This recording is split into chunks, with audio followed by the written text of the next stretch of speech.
The tragic death of a pregnant woman in Lagos who was allegedly denied treatment by a private hospital because her husband was unable to pay a 500,000 naira deposit has sparked outrage online. Mr. Folajimi, the husband, claimed in a viral video that the private hospital refused to provide emergency care for his wife upon their arrival at the hospital, despite her critical condition.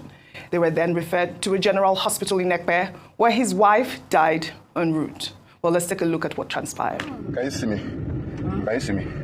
Please, stay with me. Please. Please, Kemi. You know I love you, Kemi. You know. That's why you need to be strong, yeah? Do you know I love you? Do you know I love you? You know. You know. You have to be strong for... Kemi, you have to be strong for me, please. Please, open your eyes. Yeah? She will okay, Abi. Yeah? Kemi, Joe. Anywhere, any hospital you can allow, anywhere. Any hospital. This is the hospital that I brought my wife yesterday, and they rejected her.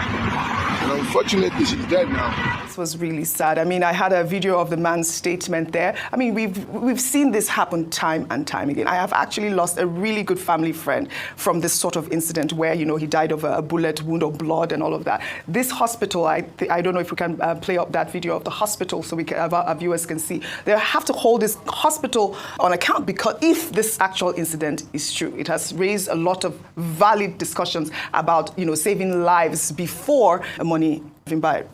You know, it's a very sensitive conversation because, you know, some might say the private hospitals will say, but the government is supposed to be supporting the public institutions. Private hospitals are businesses, you know. So it's a very complicated conversation as far as I'm concerned. But then what do we do in matters of life and death? What, you know, they're supposed to first save lives. But now, if we set that precedent, will they not be overwhelmed by people who are coming in daily who can't afford it? Because it's such a tricky, sensitive conversation. But pregnancy is such a risky venture that we all venture, and just because of the joy of wanting to have children. May her soul rest in peace, and may God just be with her family. Well, I think this is such an important topic. I'd like to go take our good news story tomorrow. I'd like your thoughts on this conversation, Dr. Bad. I don't want this to be rushed. Rufai, to start with you quickly, and then.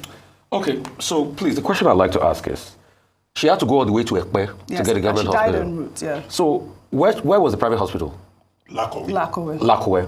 So from Lakowe to Ekpe, is it that we don't have government hospitals in the middle of the fact that can take a pregnant woman like this? And on this Lekki corridor access, how many viable government hospitals do we have? That's an indictment on government. So from Lakowe, you have to travel all the way to Ekpe to get a government hospital that can take in somebody at an emergency situation like that. So what they say there's Mega Lagos.